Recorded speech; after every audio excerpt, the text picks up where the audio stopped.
Gente, bom dia. A gente está aqui numa das nossas reuniões do grupo de pesquisa, do nosso grupo de pesquisa Inovações no Processo Civil. A gente tratou do tema da coisa julgada, né, durante o ano passado, até esse ano. É algo que a gente vem estudando.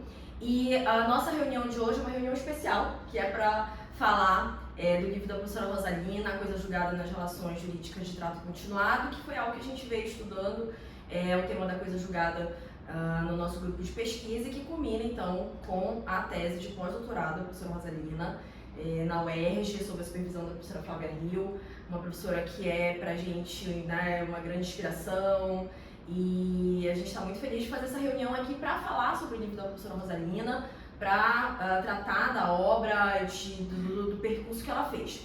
E aí, me apresentando, sou Chayane, coordenadora do grupo de pesquisa Inovações, sou mestre doutoranda em Direito pela UFPA, estive com a professora Rosalina no mestrado, agora no doutorado, falei sobre precedentes no mestrado e agora continuo também estudando a coisa julgada na tese de doutorado. E nós temos outros pesquisadores também. João, por favor.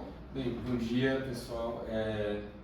Meu nome é João Vitor, eu sou aluno hoje em dia de doutorado da professora Rosalina, sou também coordenador do grupo de pesquisa, fiz meu mestrado em processo civil e eu vou chamar assim tecnologia, porque não é só inteligência artificial, também tem questões de automação ou mineração de dados, que é uma das perspectivas que eu abordei na minha pesquisa de mestrado, e estou agora no doutorado aprofundando um pouco dessa pesquisa, que hoje, até em conversa já com a professora Rosalina, vai um pouco para uma perspectiva que a gente está tentando interdisciplinar, de certa forma. Mas no foco hoje é realmente ouvir a respeito da obra dela, aprender um pouco ainda mais a respeito dessa obra que é tão necessária, tão importante nesse momento. E passando a palavra aqui para a Iá, que é a nossa outra coordenadora do grupo de pesquisa. Olá, bom dia, meu nome é Ira Cecília Rocha, eu estou aqui também como coordenadora do grupo de pesquisa, mestre e doutoranda em Direito pela UFPA também. No mestrado eu estudei sobre devido processo legal e judicial, mais focado a um procedimento que se estuda em Portugal, que é o PEPEX, e trazendo numa obra que foi lançada esse ano pela TOT, o PROV, o Procedimento de Fiabilidade Executiva. Estou muito feliz de estar aqui, nesse momento de graça e congratulamento com a obra da professora Rosalina, nossa líder do grupo de pesquisa, e aí eu devolvo a palavra a Chayane Paixão. A gente vai começar a fazer um passeio pela obra da professora Rosalina, né? Esse é o objetivo aqui hoje. A professora Rosalina, que é doutora, professora titular da Universidade Federal do Pará e que tratou da coisa julgada, e o livro é o resultado da produção dela no pós-doutorado sob a supervisão da professora Flávia Rio. E aí eu queria te perguntar, professora, começar falando que o objetivo é fazer um passeio pela obra. Por que a coisa julgada? Por que escolher a coisa julgada, né? Porque é um tema que é um tema extremamente complexo, um tema clássico, mas que vem sendo tratado de novo, né? O nosso Supremo Tribunal Federal vem enfrentando o tema da coisa julgada, e eu queria te perguntar isso. Por que falar sobre coisa julgada? Bom, primeiro é uma satisfação muito grande estar aqui com vocês, né? Quando surgiu a ideia, fiquei muito feliz, porque vocês já não são mais alunos, vocês já são meus amigos, né? A gente já compartilha, temos um grupo, compartilhamos nossas ideias em conjunto, dividimos nossas até preocupações, né? Então a gente já começou a fazer parte de um grupo mesmo integrado, como se fosse uma família mesmo. Nós somos uma família. E aí é uma satisfação muito grande estar aqui fazendo esse nosso diálogo sobre o livro. O livro foi resultado, na realidade, é um tema que eu ia lançar na minha titulação. Esse tema começou a surgir em 2022, só que a partir daí eu consegui fazer a titulação apresentando apenas um memorial. Mas o tema continuou nas minhas reflexões e foi justamente quando veio a decisão do Supremo Tribunal Federal, o tema 881 e 885, que deu todo um revertério, uma modificação na coisa julgada nas relações de trato continuado.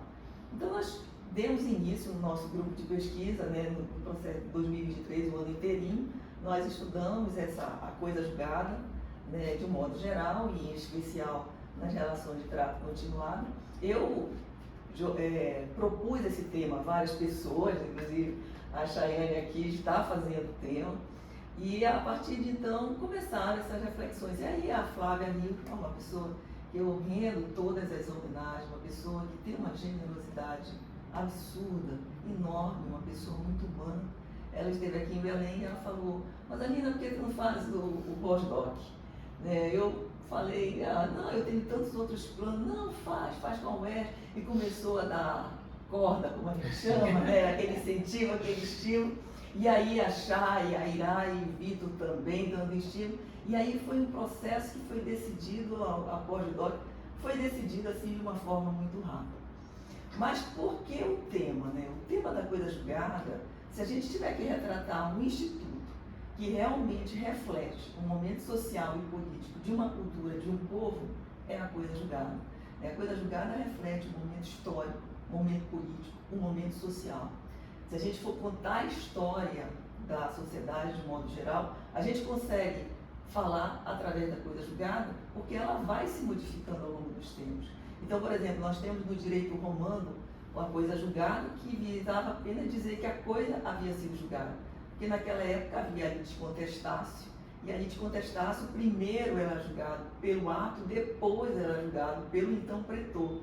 Então, naquela fase de cognição extraordinária, onde passa a figura do magistrado, bastava que a coisa tivesse sido julgada. Aí nós temos na Idade Média, surge a Igreja Católica, e a coisa julgada passa a ser influenciada pelo direito canônico e pela filosofia escolástica. Por isso que a coisa julgada é a presunção de verdade, a presunção de veracidade. Aí nós temos na sequência o iluminismo, onde todos os holofotes se voltam para o indivíduo. E a partir daí, a coisa julgada no iluminismo passa-se a coisa julgada a ser vista de uma forma mais racional. A normatividade, a racionalidade da coisa julgada. E a gente chega ao Estado social, à democracia, com inúmeras transformações. E a coisa julgada passa a refletir esse instrumento de equilíbrio entre as modificações e a estabilização, a segurança. E é exatamente isso que a gente vê hoje, né, na nossa sociedade como um todo. Nós estamos num momento de grandes modificações, de grandes incertezas, de grandes questionamentos, quebras de instituições normativas fragilizadas. Então, isso reflete na concepção da coisa julgada. E o estudo da coisa julgada no nosso país, ele começa a se modificar com o termo 881, 885, que é a relação de trato continuado, foi quando eu dei início às minhas pesquisas. E, no decorrer, né, do ano, a gente viu que em abril de 2024 começa a haver a decisão da R 2876 e faz também o Supremo modifica a concepção da coisa julgada também nas relações instantâneas. Então, o meu livro estava pronto, ele ia ser lançado agora, né? Perdão, em 2025 agora, e em junho de 2025, e a partir daí a gente começa a ter que, eu tiro da gráfica, né? Que foi em abril, né? Eu tiro já tinha mandado para a gráfica e aí sai a decisão da ação da questão de ordenação decisória 2876. Aí eu tiro o livro e introduzo, porque a ideia era justamente questionar a coisa julgada nas relações de trato continuado. A gente vai fazer mais um capítulo. Aí eu fiz mais esse capítulo terceiro. Então esse é um tema, né? Nós vemos na R 2876 que a coisa julgada realmente a coisa julgada hoje está sujeita ao crivo da interpretação do Supremo Tribunal Federal. Então a coisa julgada, ela perde aquela noção de definitividade, passa a ser uma coisa julgada cujo ponto de estabilização é definido pelo Supremo Tribunal Federal. E o que mostra, né, a relevância do tema, o que mostra realmente que é um momento histórico, né, que nós estamos vivendo. Me lembra sempre aquela frase do professor Barbosa Moreira que fala assim, ainda e sempre a coisa julgada. Então a gente continua estudando sempre, né? Sim, e sempre a coisa julgada é o título do artigo. Sim. Né? Inclusive, teve uma Constituição, a única Constituição que não previu a coisa julgada foi a de 1947, que era em um Estado ditatorial, que demonstra que a coisa julgada ela é um instituto democrático. Então, assim, construído para dar segurança jurídica. O 2876 veio para fechar, o 881, né, trato continuado, o 2876 veio para fechar porque fala sobre o trato instantâneo, né, as relações instantâneas. Então, parece que a gente está realmente vivendo esse momento que está fechado, né? estamos vivendo sobre essa estabilidade. Excelente. E nesse sentido, então, e aí talvez acho que essa que é a grande questão e o ponto para a gente entender um pouquinho, talvez, professora, que seria, porque no seu livro a senhora, de certa forma, traz uma crítica, um encontro com o que foi definido nos temas 881 e 885 do STF.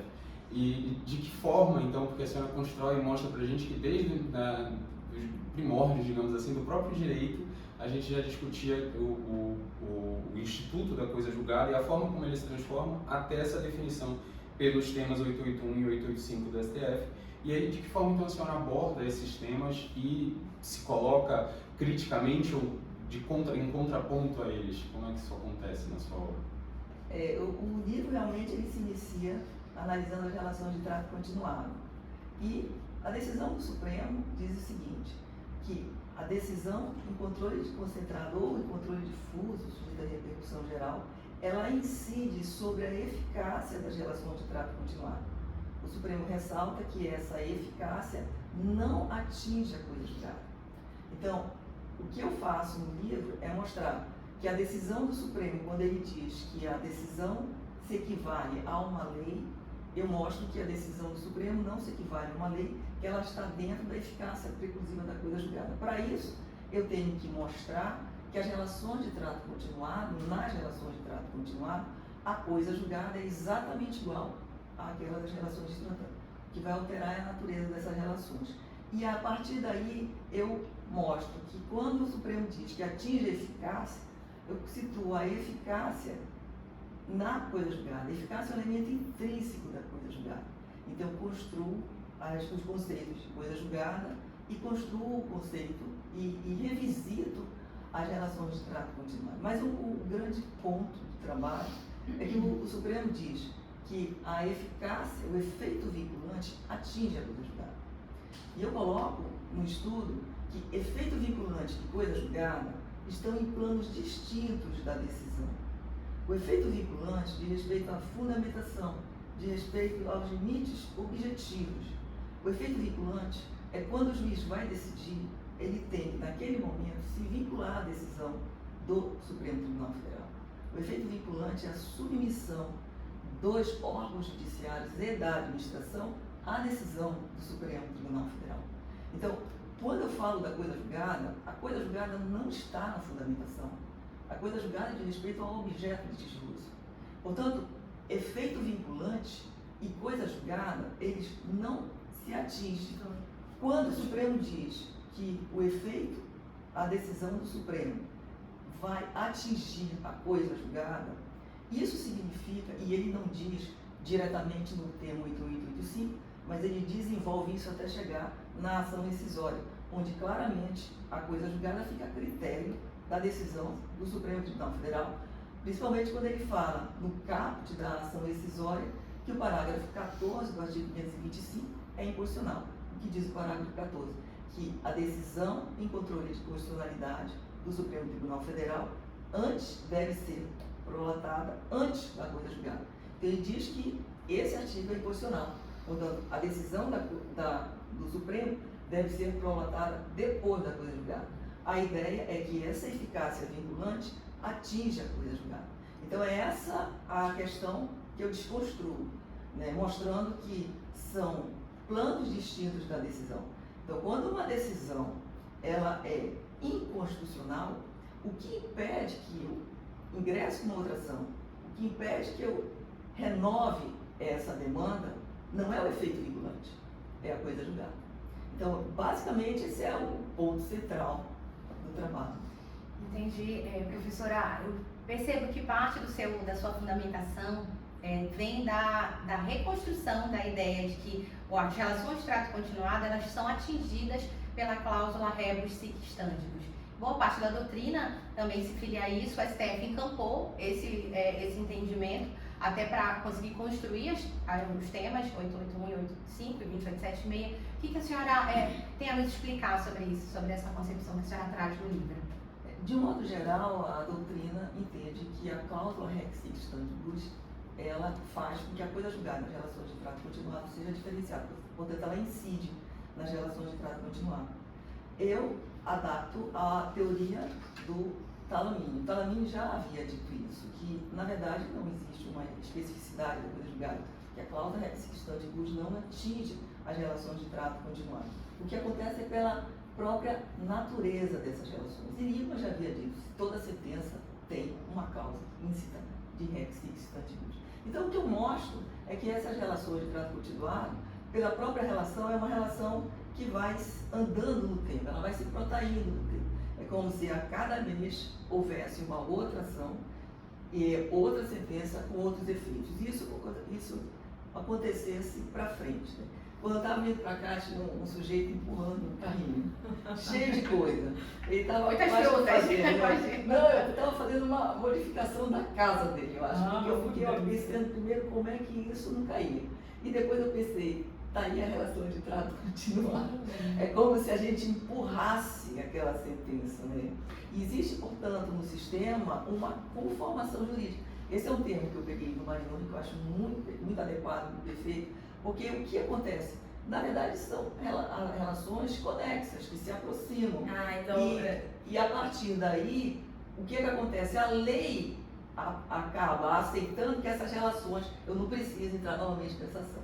Então, acho essa conformação jurídica. Salvo quando houver uma modificação muito abrupta dos fatos, que aí eu vou precisar da revisional. Até porque imagine, ficar sempre visitando, indo ao judiciário a cada vez que há uma pequena mudança que não altera a preponderância daquela relação. Muito interessante. Nesse aspecto que tu estavas falando, eu acho que surge algo que tu desenvolves no livro, que é a conexão prospectiva. Tu diferencias a conexão no seu sentido clássico para essa conexão prospectiva, nessa perspectiva das relações de trato continuado, não é isso? Isso. Essa conexão, eu fiz um estudo muito profundo quando eu fiz a tese. Então, a conexão é um conceito que não tem uma definição, porque é um fenômeno de direito material. Então, o que acontece? É mais ou menos aquela ideia da briga entre Carnot e Chiovina, né? E quando ele fala assim, a lide é um fenômeno sociológico, mas eu não posso pegar a lide e colocar no processo, porque eu tenho que limitar pelo objeto litigioso.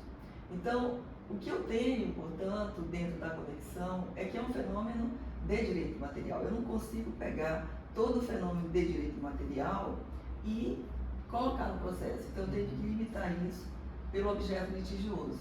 Então, esse objeto litigioso vai fazendo com que várias ações com o mesmo objeto litigioso acabem sendo muito próximas, sendo conexas. E é por isso que as ações são conexas, como se fosse um bolo, né, com várias fatias. Então, quando eu estudei conexão, a gente tem a conexão, é um fenômeno, você vai estudando e você vê que, de repente, ela é um espaço. Primeiro, são causas que têm o mesmo objeto litigioso, mesmo pedido, mesma causa de pedido. Mas elas podem ser conexas por um fundamento de fato de direito, que é o caso daquelas questões referentes à Caixa Econômica Federal, ou mesmo questões de imposto, referente a tributos, né, que isso é um ponto comum, pagamento de taxa de luz, quer dizer, a conexão é um ponto de direito. E a gente vê, quando a gente estuda a intervenção em terceiros, que existe a conexão, né, quando existe as ações são conexas por um fundamento, né, da defesa, que é o caso clássico, né, das ações, da ação de consignação e ação de despejo. Quando a gente vai aprofundando o estudo, a gente começa a ver que a conexão, na realidade, ela não pode ser limitada porque ela se trata de um fenômeno de direito material. Então, esse conceito de conexão prospectiva, ele se dá porque nas relações de trato continuado, a conexão é para frente. Né? Quando a gente fala nas relações instantâneas, a gente fala da conexão voltada para trás.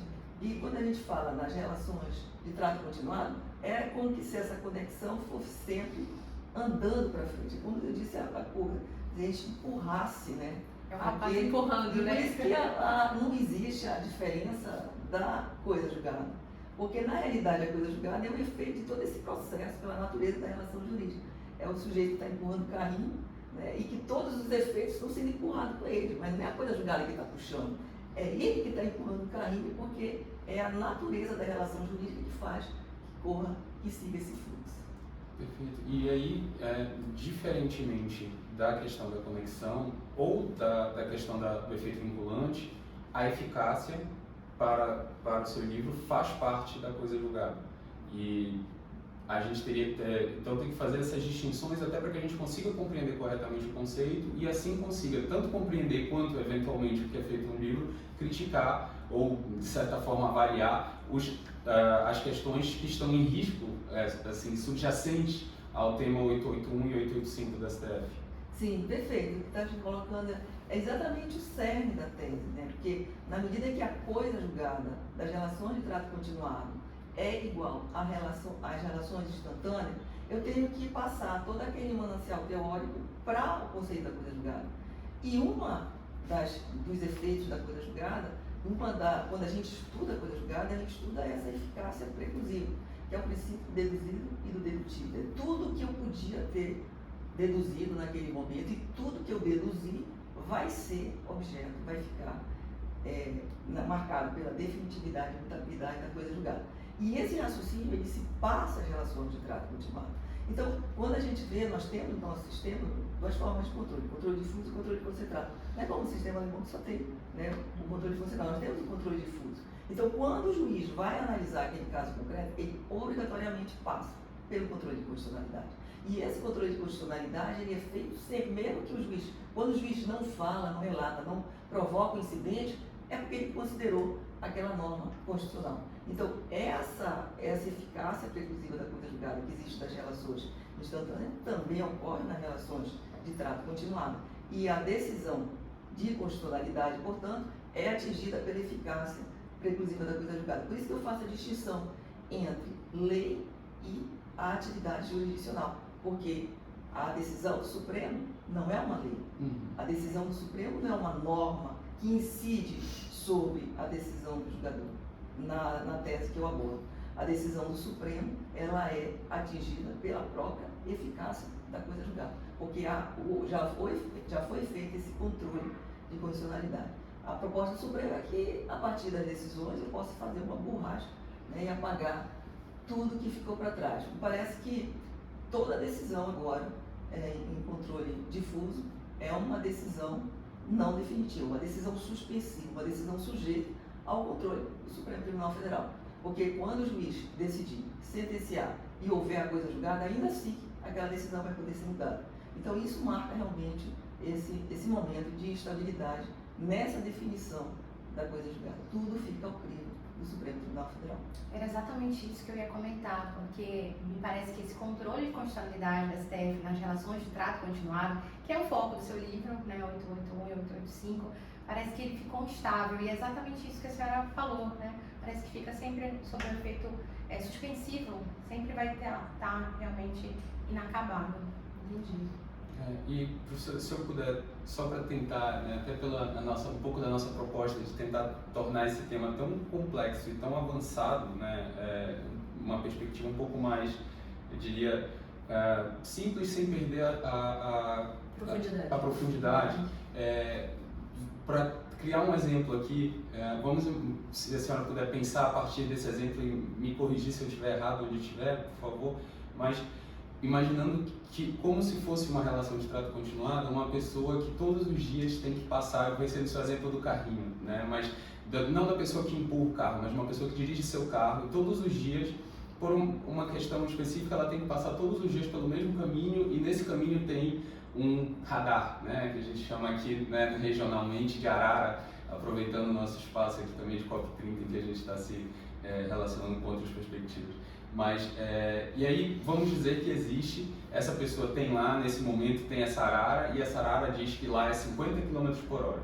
E essa pessoa, por algum motivo, consegue, por meio de uma decisão judicial, uma autorização, vamos dizer que ela tem uma carga que se estraga se ela passar 50 km por hora nesse local todos os dias. Enfim, então todas as vezes que ela passa, nasce ali uma nova multa, digamos assim, caso ele passe acima do limite de velocidade. E aí ele consegue uma decisão judicial que diz, não, você pode passar a 60 km por hora porque você tem uma situação específica que lhe protege, e ele consegue essa decisão se estabiliza com a coisa julgada, né, fica ali de certa forma imutável até então, e eventualmente vem uma decisão do STF em alguns outros casos e aí eu estou, claro, criando aqui uma relação que não necessariamente é de trato continuado, como classicamente a gente entende, mas eu estou tentando criar um exemplo que seja um pouco mais prático, digamos assim, para que talvez... cotidiano, né? Para ver, pra gente poder se sentir, né? Isso, sentir o que vai acontecer, né? E aí vem uma decisão, pode vir, né, num caso, pensando aí, né, em uma decisão do STF que vai dizer, olha, é inconstitucional que se determine algo, ou então é constitucional a lei que colocou 50 quilômetros,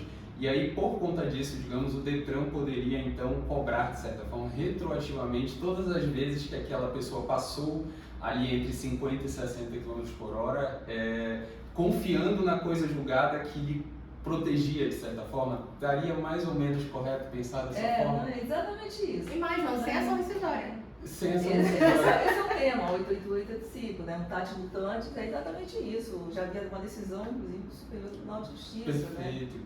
E essa decisão foi modificada, foi atingida, dilacerada. Num recurso especial repetitivo, diga-se de passagem. Em que eles mencionam, inclusive, nesse próprio recurso, né? Eles reforçam a segurança da decisão.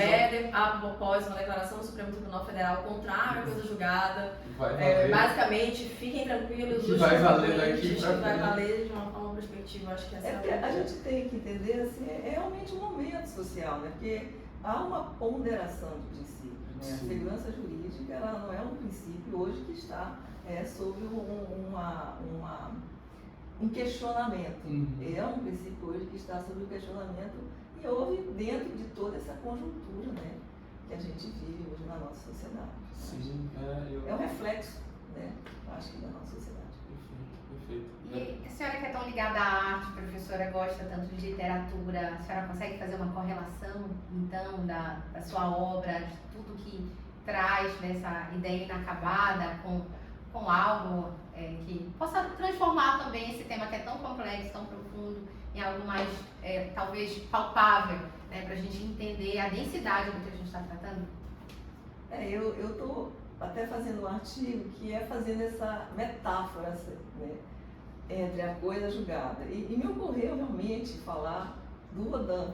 Eu estou fazendo, porque o Rodin, ele faz as obras do Rodin, ele criou o conceito de não finito, né? Quando a gente vê a obra do Rodin, elas têm aquele intuito de mostrar o inacabado, de mostrar o movimento, mas no sentido do belo, né? Então acho que a gente pode fazer um paradoxo entre o Rodin e a nova dimensão da coisa julgada trazida pelo Supremo Tribunal Federal, porque ambos são marcados pela não definitividade. Quando a gente vê a obra do Pensador, embora seja uma das obras mais acabadas de Rodin, a gente consegue ver as ranhuras, as marcas, né, do traço, né, da batida. Então, isso para Rodin é justamente uma ideia de se contrapor ao clássico, né, às obras clássicas, que eram a perfeição. Mantinham pela perfeição, né, perfeição dos traços, perfeição das formas e a perfeição da arte mesmo, né? A gente conseguia ver, inclusive, as veias. Então, a proposta de Rodin é justamente isso, ele mostra o devir, ele mostra, eu acho que quando eu vejo a obra de Rodin, é como se aquela figura estivesse fazendo uma força enorme de sair daquela pedra, né? Porque ele faz em bronze, ele faz em mármore. Então, esse momento da criação. E por isso que fica a ideia do inacabado, porque é como se ele retratasse um momento que aquela obra surge. Aquele Walkman, né, um homem caminhando, ele não tem a cabeça nem os braços, mas você sente o movimento. É como se a pedra toda estivesse fazendo levantar aquela escultura e aquela escultura por si só estivesse tentando sair da pedra em movimento. Então, eu vejo muito essa metáfora entre a coisa julgada, na nova acepção do Supremo Tribunal Federal, né, que redefine a coisa julgada, e a obra de Rodin.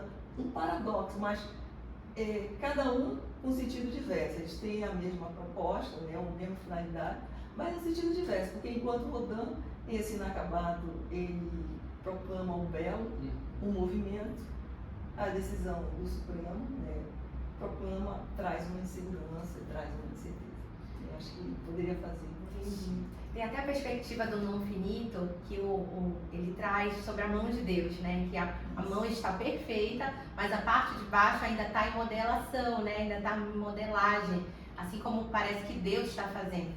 Só que uma perspectiva que me ocorreu agora, professora, que é a técnica do não finito, que antigamente os pintores utilizavam muito, é porque eles buscavam a perfeição. Então, é algo que é distinto do STF, porque a gente está falando de coisa julgada, de segurança. Chega uma hora que a gente precisa realmente dar um finito para isso.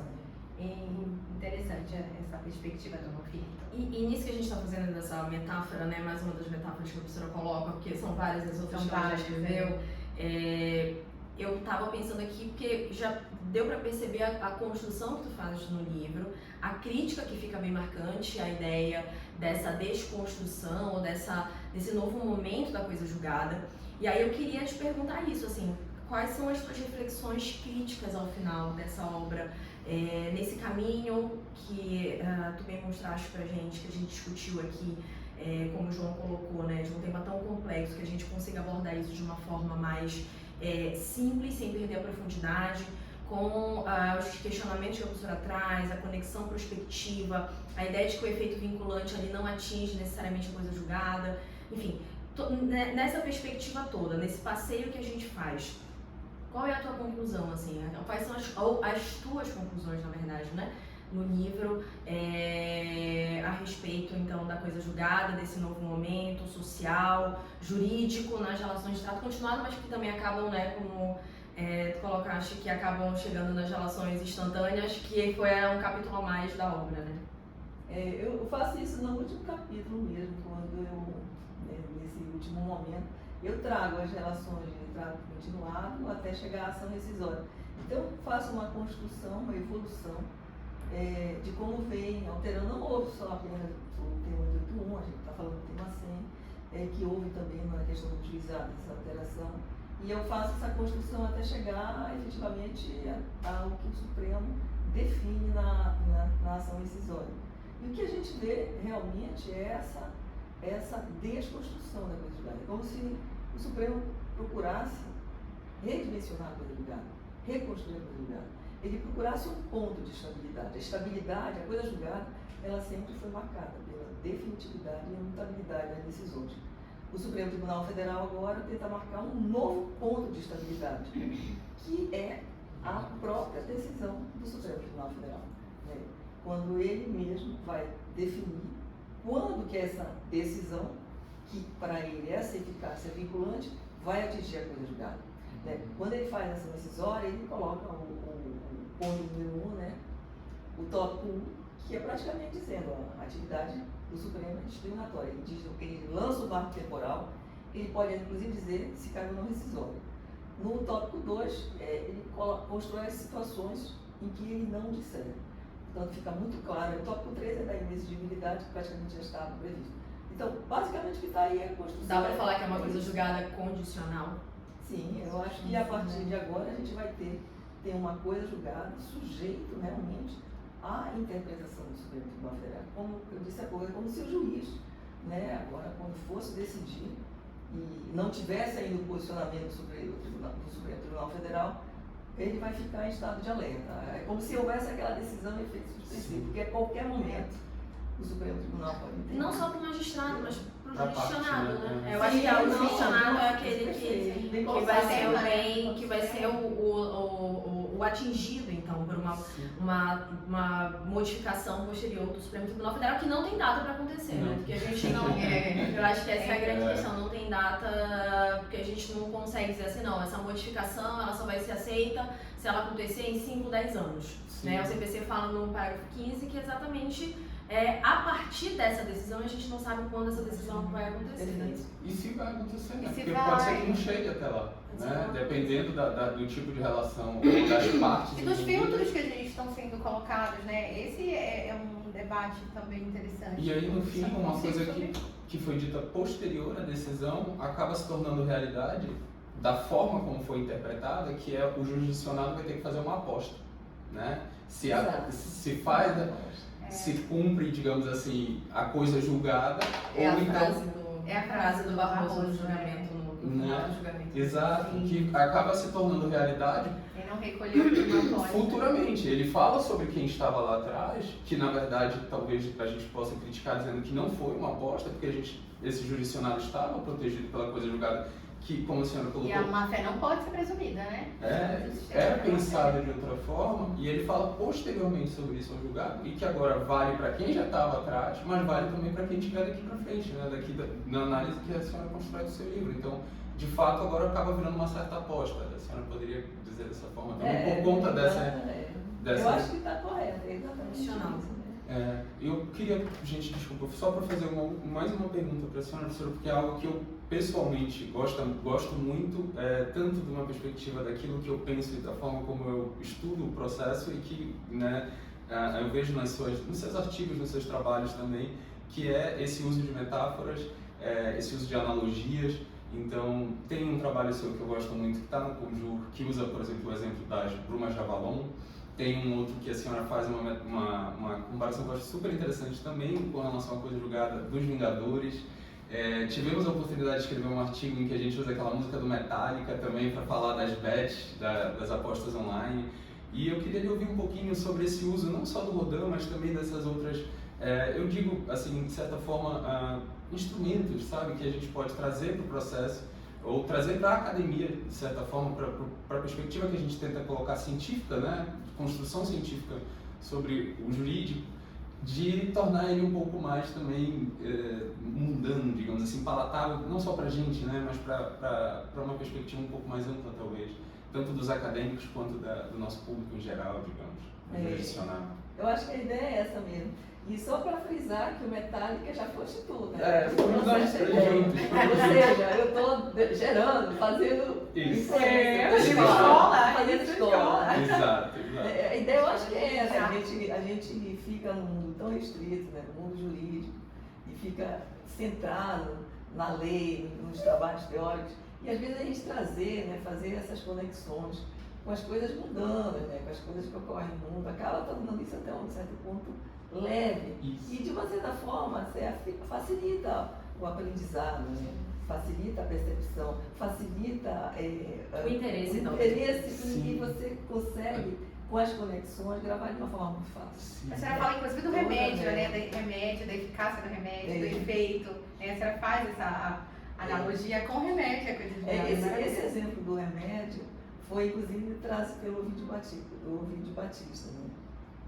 E ele traz esse exemplo, trazendo exatamente da eficácia. Eu só amplio o exemplo do remédio, porque o Ovidio ele fala, para estabelecer, mostrar que a eficácia é isso da coisa julgada, ele fala que é exatamente como se fosse um remédio. Então eu sempre coloco, quer dizer, eu tenho um remédio que vai passar a minha dor de cabeça. Então, esse remédio que vai passar a minha dor de cabeça, ele tem uma eficácia, que é a potencialidade de produzir esse efeito. Passar a dor de cabeça. O efeito está fora do remédio. O efeito é quando eu tomar o remédio e tiver a dor de cabeça sanada. Mas além dessa eficácia, ele tem outras.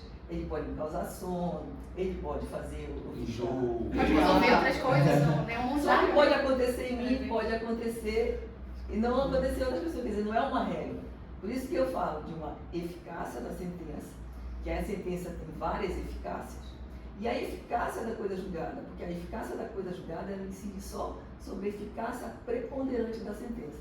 Então, a sentença condenatória, a sentença, que é outra discussão no trabalho, que de uma forma geral é muito difícil pontuar onde está a eficácia da sentença condenatória, uma coisa que não enfrenta, mas enfim, a eficácia ela atinge a eficácia da coisa julgada atinge a eficácia preponderante da sentença. Então, na sentença declaratória, na sentença constitutiva, é só a constituir, é só o declarar, é só o condenar.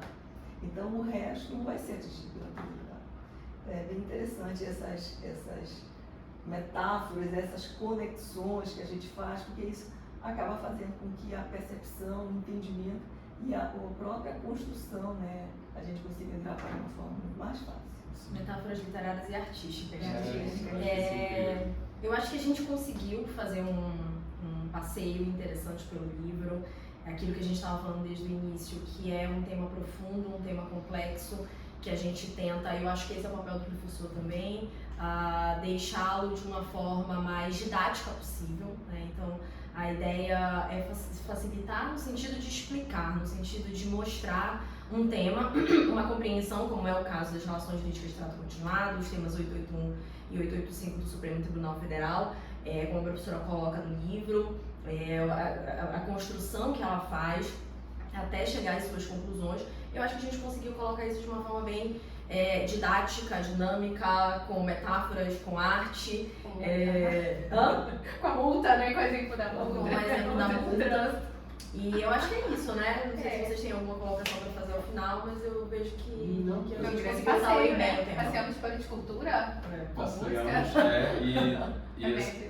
e eu acho que um ponto também que eu acho que é muito importante até para quem estiver assistindo e estiver querendo entrar nesse ambiente acadêmico ou já dentro dele, é perceber como, mesmo havendo um tema fixado pelo STF, por exemplo, que pra gente, enquanto a gente está na faculdade, nossa, o STF decidiu, então está na lei, ainda assim há espaço para o trabalho acadêmico, para o pensamento crítico. A dogmática serve para isso, né? Para a doutrina, né? Para a construção desse trabalho. E eu acho que o livro traz isso muito claramente, né? Então isso fica também tanto de aprendizado para além do conteúdo do livro, quanto também de um convite, né? Para todos que estão assistindo, todos e todas que estão assistindo a gente, para que pensem também dessa forma, né? Para que não se limitem a vamos ver o que a jurisprudência diz, vamos ver o que está na lei, a perspectiva... Esse é assunto encerrado, né? Exato. Na verdade não, pode ser o ponto de partida de uma pesquisa. Perfeito, inclusive de pós-doutoramento. Isso, olha só. Esse é o papel da pesquisa, né? A pesquisa ela vem para avançar, para questionar, para analisar se os pilares realmente estão fincados. Será que nós suportaremos as ventanias que virão? Então, assim, o seu livro ele traz realmente esse questionamento para saber se a gente está fazendo a coisa certa. É muito importante. É muito importante esse bate-papo, realmente. Eu agradeço vocês, gente. Eu Vocês que agradeço. são a minha família, vocês fazem parte do meu coração, realmente. Vocês, abracei vocês como meus filhos, vieram como meus amigos. Eu agradeço muito mesmo. Foi um prazer muito grande falar com vocês, fazer assim. Então, ótimo. Fica aqui Nós já o agradecemos. convite para as nossas próximas conversas, que podem virar vídeos e episódios e podcasts, enfim. Esse foi o primeiro dos nossos. Valeu, gente. Obrigado a todos e todas que Obrigada, assistiram a gente. Obrigada.